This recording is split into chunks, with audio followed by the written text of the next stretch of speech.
بل ذکر الله رب العالمین وی انما يخشى الله من عباده العلماء د الله رب العالمین نه چې یریږي د الله بندگانو کې هغه علما یریږي علما د الله رب العالمین نه ډیر یریږي خشیت څه ته ویل کېږي علما ذکر کوي خشیت دې ته ویل کېږي خوف مع تعظیم و معرفه خشیت دې ته ویل کېږي چې یو سړی د الله نه یریږي د الله تعظیم پسلی کې او د الله معرفت دایم پسلی کې دې ته ویل کېږي خشیت نو الله علما د الله بندگانو کې د الله نه ډیر یریږي به سوال راځي باز ټیم کې داسې امین خلک کی چې د الله رب العالمین نه دومره ډیر یریږي چې هغه علما نه یریږي نو عبد الله بن مسعود رضی الله عنه دې جواب کړی دی عبد الله بن مسعود رضی الله عنه فرمایي وای کفا بخشیت الله علما وای دا الله یره دا کافی علم دی چې یو سړی د الله نه یریږي دا سړی عالم دی او دا پوره پوهه لري نو په دې معنی باندې هغه مؤمنان چې د الله نه یریږي دا علما دي اگر که دی احکامات نه پیژني دې ته ویل کېږي عالم بالله لا بامر الله داخلك الله پیژني خیر دې که احکامات نه پیژني مسائل نه پیژني خو لیکن اصلي علم چې کوم دی د خلکو د اصلي علم کړی دی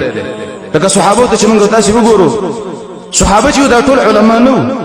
کله چې د صحابه یو مسله کې شک راغی اشتباه رااله نو هغه ابو بکر عمر عثمان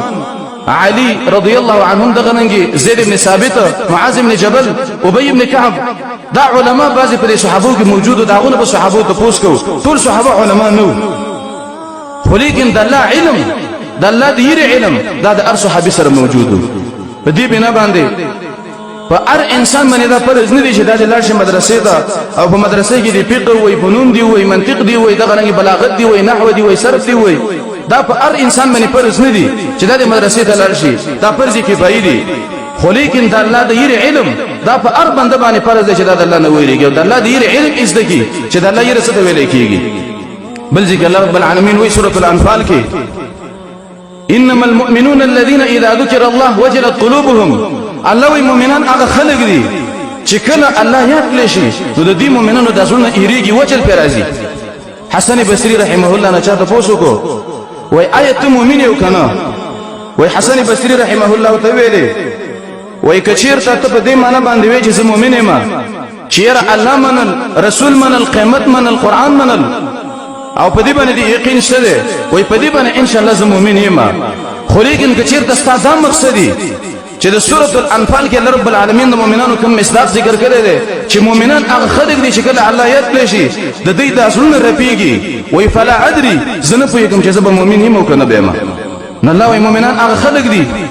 چې کله الله یاد کړي شي د دې خلکو په زړونو کې وجل پیدا شي یره پیدا شي د اصلونو ورپیږي وجلت قلوبهم وجل څه ویل کېږي علما ذکر کوي وجل ویل کېږي خوف مع رشفان القلب